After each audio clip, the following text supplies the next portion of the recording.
Selamat pagi dan salam sejahtera diucapkan kepada Dr. Suhaimi dan rakan-rakan saya. Nama saya Iverson dan kumpulan saya terdiri daripada Swen, Dennis, Eng Sin Yun, Zakaria, Lexter, dan Muhammad Arif.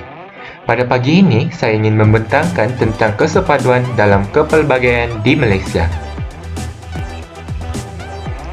Bab ini memfokuskan kepada konsep perpaduan dalam kepelbagaian dan kesepaduan sosial di Malaysia. Seperti yang kita semua dah tahu, perpaduan merupakan kunci kepada penyatu paduan rakyat yang berbilang kaum di tanah air kita. Justru, keamanan dan keharmonian di negara kita dapat dijamin sepenuhnya. Bagi memulakan pembentangan saya pada hari ini, marilah kita memahami lebih sikit tentang apakah itu kesepaduan sosial. Kesepaduan sosial membawa maksud social cohesion yang boleh didefinisikan sebagai kesediaan alih-alih masyarakat untuk bekerja sama antara satu sama lain untuk terus hidup dan makmur.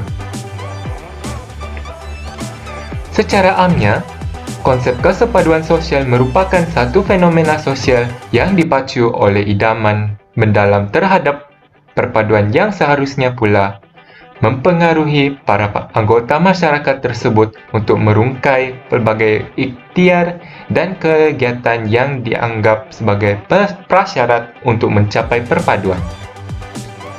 Terdapat dua takrifan dalam konteks kesepaduan sosial, iaitu takrifan harian dan takrifan sosial. Takrifan harian ataupun society-based view merupakan pandangan masyarakat sekeliling terhadap satu kumpulan etnik yang mengamalkan norma atau tradisi yang jarang. Contohnya, kaum Melayu yang bertutur fasih dalam bahasa Inggeris. Takrifan yang seterusnya merupakan takrifan sosial ataupun social-based view. Adalah pandangan sebuah komuniti etnik yang sama terhadap betapa pentingnya seseorang daripada komuniti mereka untuk meneruskan norma dan tradisi asal komuniti tersebut. Contohnya, komuniti kaum Cina yang bersifat tetap untuk bertutur dalam bahasa Cina dan mengamalkan adat dan budaya mereka.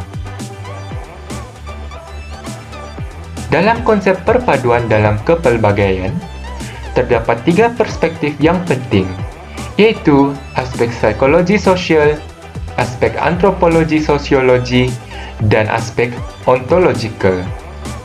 Ketiga-tiga aspek ini menjadi asas kepada pembangunan konsep unity in diversity.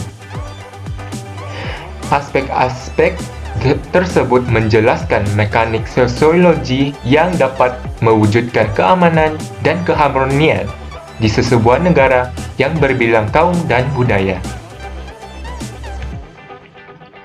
Terdapat beberapa faktor yang memberikan implikasi terhadap hubungan etnik di Malaysia.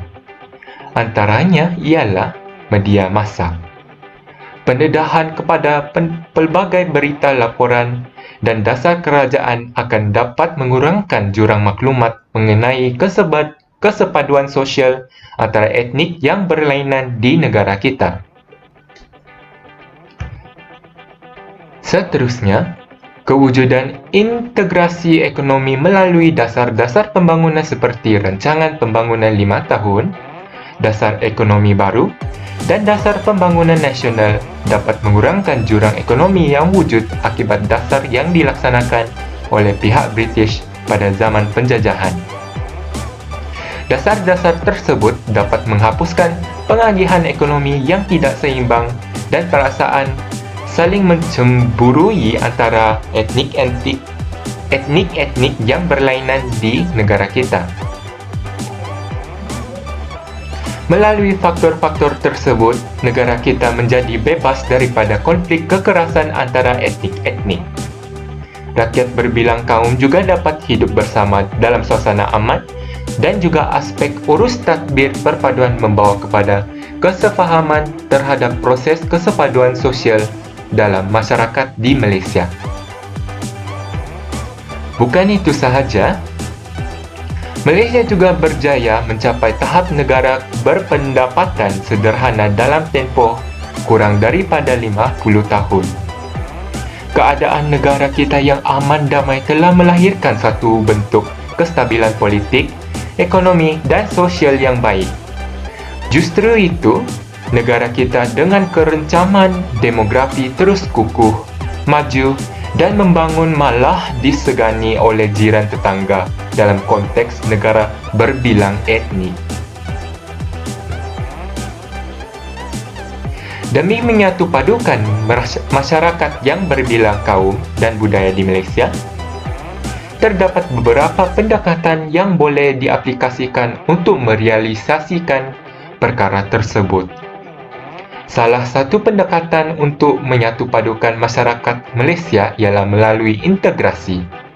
Integrasi merupakan proses yang mewujudkan satu identiti nasional dalam kalangan kumpulan-kumpulan etnik yang terpisah dari segi kebudayaan, sosial, ekonomi dan pertempatan dalam sebuah unit politik. Proses penyatupaduan kelompok-kelompok etnik ini dapat membentuk sebuah masyarakat yang dapat berhidup secara aman dan damai.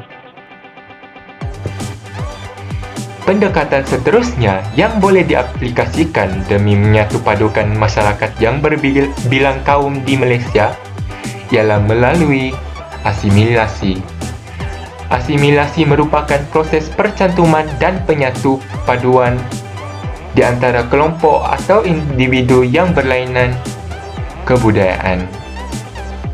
Secara khususnya, proses ini merupakan proses percampuran kumpulan-kumpulan minoriti ke dalam kumpulan etnik yang lebih besar.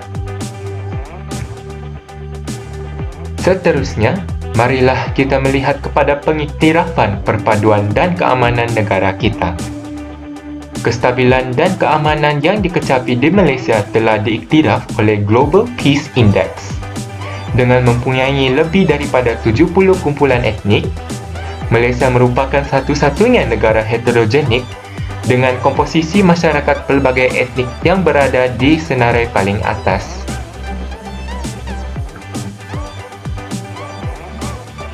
Inilah merupakan Global Peace Index pada tahun 2019, di mana Malaysia berada pada kedudukan nombor 16.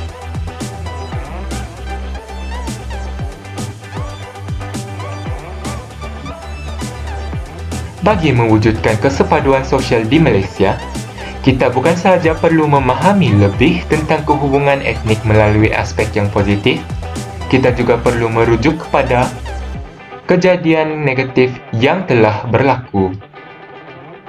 Dalam konteks ini, kita perlu melihat daripada perspektif konflik, iaitu melalui era konflik, era tegang tapi stabil, dan era kesepaduan sosial. Dalam era konflik, iaitu tempoh pasca Perang Dunia Kedua, berlakunya kerusuhan etnik dan huru-hara buruh. Dalam era tegang tapi stabil, berlakunya konflik secara intranasional dan internasional. Dalam era kesepaduan sosial pula, keamanan dan kedamaian akhirnya direalisasikan selama 40 tahun dan rakyat Malaysia menjadi lebih matang.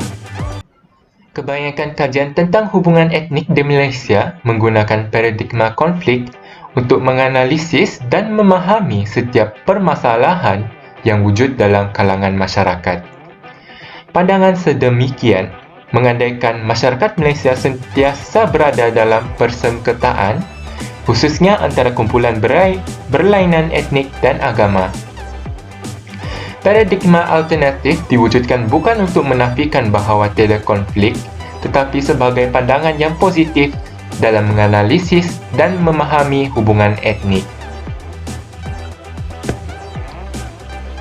Sebenarnya, masyarakat Malaysia terhasil daripada perkongsian sejarah.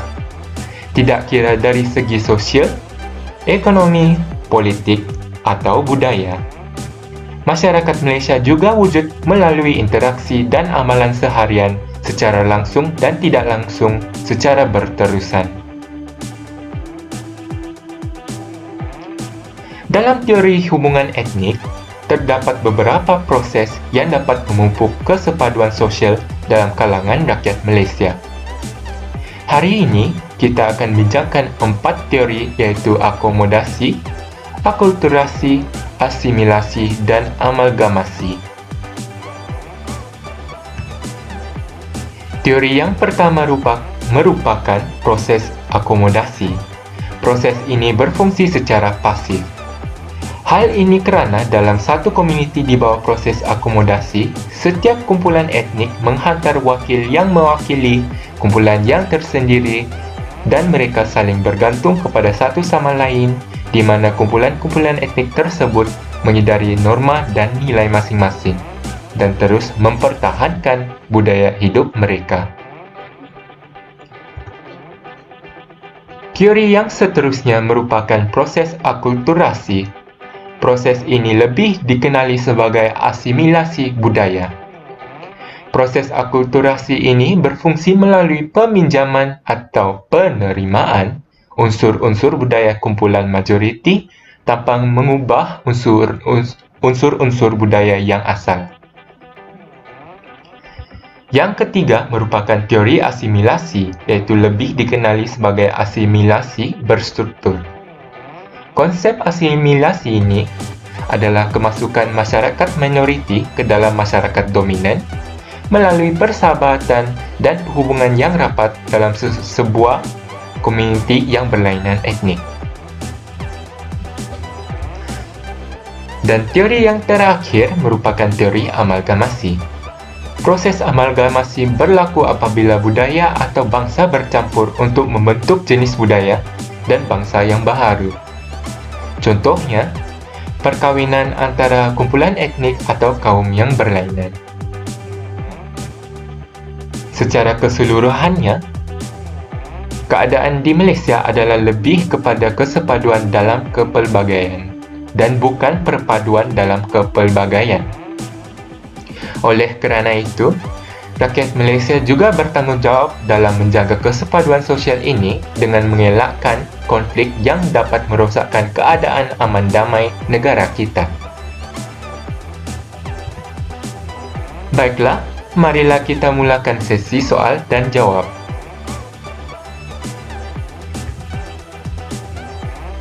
Soalan pertama, menurut Global Peace Index bagi tahun 2019, di manakah kedudukan negara Malaysia berada?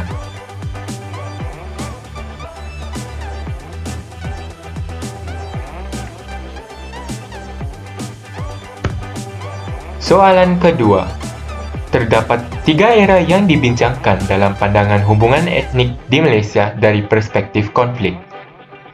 Apakah 3 era tersebut?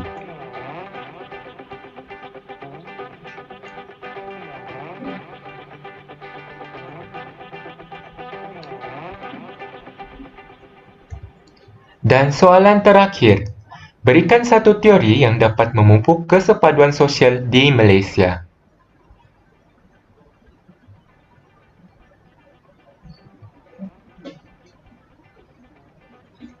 Itu saja daripada kumpulan kami.